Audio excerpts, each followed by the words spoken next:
Hello everyone, आज का हमारा जो टॉपिक है वो है फंक्शंस। इससे जो प्रीवियस वीडियो थी हमारी, हम उसमें रिलेशंस के बारे में पढ़ चुके हैं। रिलेशन क्या होते थे? किसी कार्टेशियन प्रोडक्ट के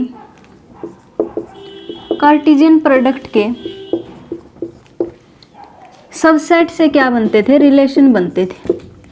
और अगर मान लिया हमारे पास कोई कार्टेशियन प्रोडक्ट दी गई है A क्रॉस B, जिसमें A के अंदर तो P एलिमेंट है और B के अंदर Q एलिमेंट है, तो इस कार्टेशियन प्रोडक्ट से उतने ही रिलेशन डिफाइन किए जा सकते थे जितने इसके सबसेट होंगे इस कार्टेशियन प्रोडक्ट के। तो 2 टू दी पावर PQ इतने रिलेशन डिफाइन किए जा सकते थे। तो अब फंक्शन क्या होता है?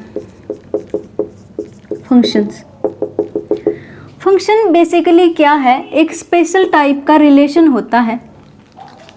स्पेशल टाइप का रिलेशन ही क्या कहलाता है? फंक्शन कहलाता है। इसमें क्या होता है कि एक एलिमेंट की बस एक ही इमेज होती है। जैसे कि हमारे पास ये A सेट दिया गया है, ये B सेट दिया गया है। मैं क्या करती हूँ, यहाँ पर 1 2 3 ऐसे एलिमेंट लिख लेती हूँ, यहाँ पर इनके डबल लिख लेती हूँ। तो इसका मतलब यहाँ पर कौन सा रिलेशन है? इन सारे एलिमेंट को तो मैं X बोलती हूँ, जो कहाँ से आते हैं? A सेट से आते हैं। और इन सारे एलिमेंट को मैं क्या बोलती हूँ? Y बोलती हूँ, जो कहाँ से आते हैं? B सेट से आते हैं। तो इसका मतलब Y हमारे पास क्या होगा? 2X होगा। तो यहाँ से हमें एक रिलेशन मिल जाता है y = 2x टाइप का। तो अब यहाँ पर मैं क्या करती हूँ, इसको इससे रिलेट कर देती हूँ, इसको इससे रिलेट कर देती हूँ और इसको इससे रिलेट कर देती हूँ। तो इसका मतलब जब भी हमारे पास 2 सेट दिए जाएं और एक ऐसा रिलेशन डिफाइन कर दिया जाए A सेट से लेकर के B सेट पर, इसी को हम फंक्शन कहते हैं। जब एक एलिमेंट की बस एक ही इमेज हो तो इसको हम क्या बोल देंगे? इसी रिलेशन को फंक्शन कह देंगे। मैं एक और फंक्शन डिफाइन कर लेती हूँ। मैं क्या करती हूँ, इस 1 को इस 2 से ज्वाइन कर देती हूँ और इस 1 को इस 6 से भी ज्वाइन कर देती हूँ, मतलब इससे रिलेट कर देती हूँ। और इस 2 को 4 से, और ये 3 ऐसा का ऐसा रह जाता है, मतलब इसकी कोई भी इमेज नहीं आती। तो जो डोमेन के एलिमेंट हैं, जिस भी एलिमेंट पर जाकर मैप होते हैं, उनको हम बोलते हैं इमेज। तो यहाँ पर हमने क्या किया है कि इस 1 की हमारे पास 2 इमेज आ गई हैं। अगर मैं रिलेशन की फॉर्म में लिखना चाहती हूँ तो 1 को किससे रिलेट करूँगी? 2 से रिलेट करूँगी, और 1 को मैं 6 से रिलेट करूँगी और 2 को 4 से रिलेट करूँगी और इसका एक सेट बना लूँगी।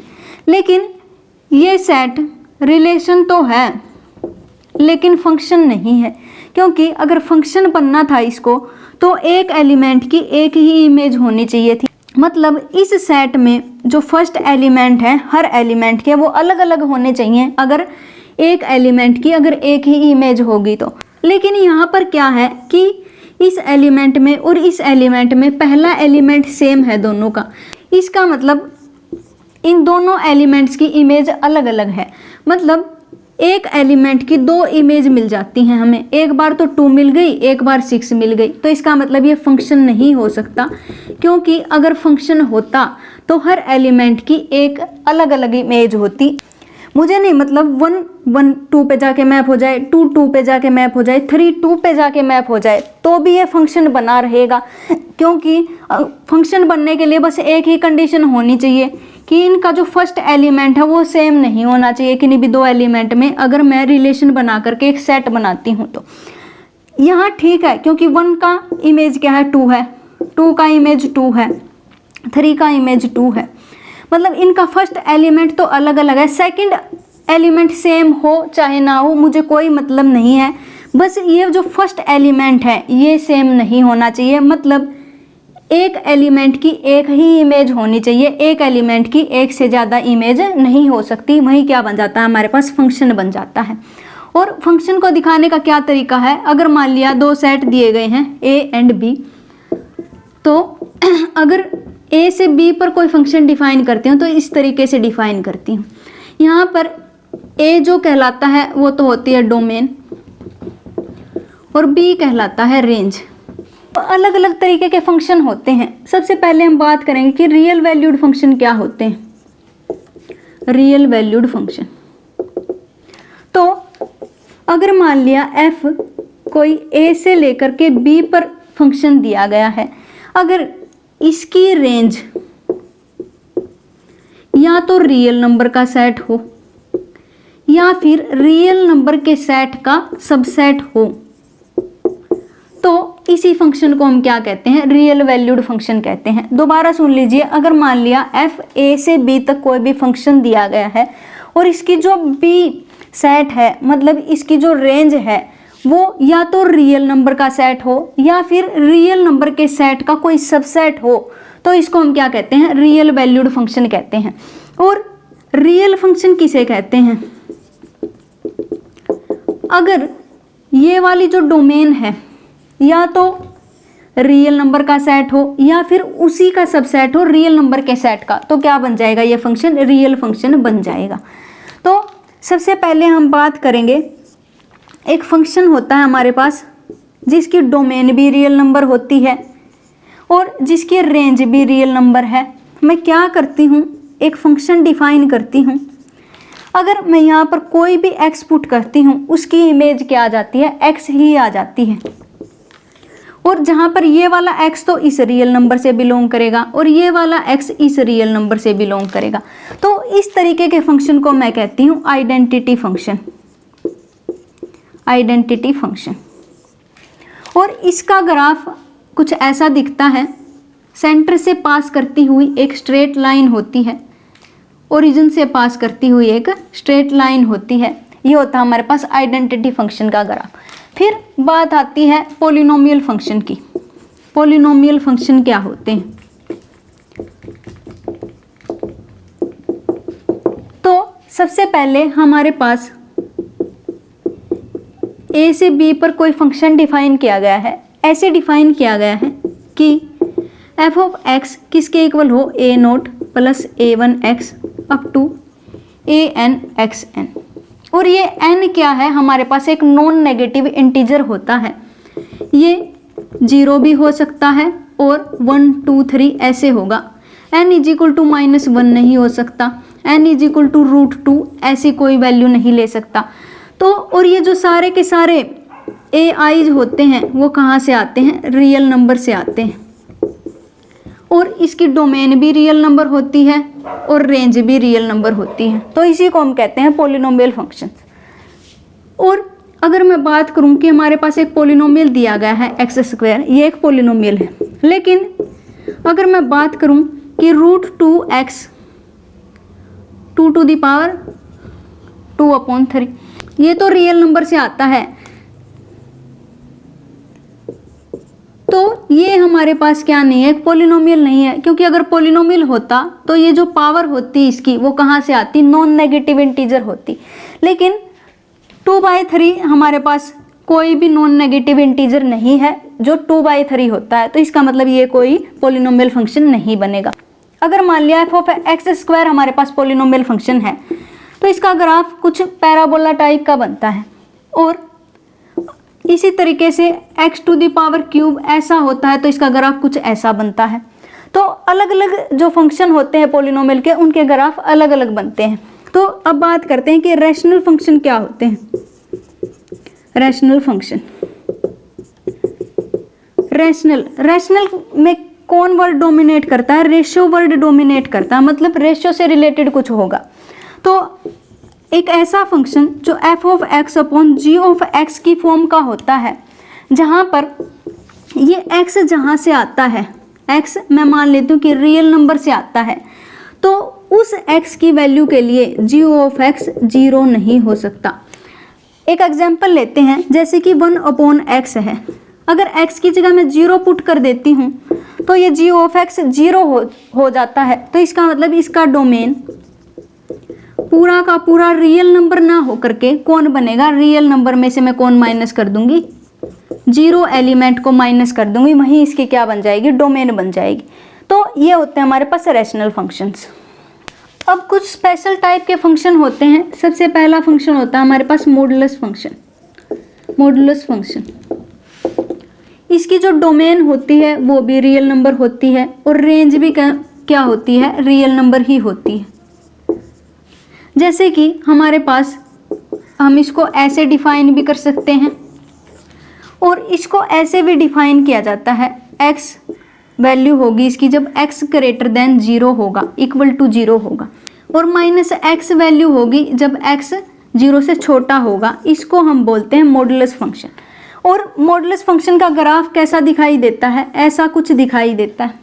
यह बिल्कुल f of x is equal to x square के ग्राफ जैसा है, लेकिन वो पैराबोला टाइप की स्ट्रक्चर थी। ये कैसी है, हमारे पास 2 स्ट्रेट लाइन जैसा है। अब बात करते हैं दूसरे स्पेशल फंक्शन की, जो क्या होता है, सिग्नम फंक्शन। सिग्नम फंक्शन, इसको हम कैसे डिफाइन करते हैं, f ऑफ x 1 वैल्यू लेता है, एक तो ये, एक 0, एक -1। 1 इसकी वैल्यू जब होगी जब x ग्रेटर देन 0 होगा। x जब 0 के बराबर हो जाता है इसकी वैल्यू ये हो जाती है। x जब लेस देन 1 होता है तो इसकी वैल्यू ये हो जाती है। तो ऐसा कैसे होता है, जैसे कि मैं f ऑफ 2 की बात करूं तो क्या बनेगा, 1 बनेगा। अगर मैं f ऑफ 0 फाइंड आउट करती हूँ तो 0 बनेगा। लेकिन अगर मैं f ऑफ -3 फाइंड आउट करती हूँ तो क्या बनेगा, -1 बनेगा। इस तरीके से डिफाइन करते हैं सिग्नम फंक्शन को। तो इसकी डोमेन तो रियल नंबर होती है, लेकिन इसकी जो रेंज होगी वो क्या बनेगी, -1, 0 एंड 1। क्योंकि यहाँ पर मैं x की पॉजिटिव वैल्यू पुट करती हूँ तो 1 वैल्यू मिलेगी, अगर 0 पुट करती हूँ तो 0 मिलेगी, नेगेटिव चाहे कोई भी वैल्यू हो -1 वैल्यू मिलेगी। तो इसकी रेंज में बस कौन कौन आ जाएगा, -1, 0 एंड 1। और एक होता है हमारे पास greatest integer function. Greatest integer function,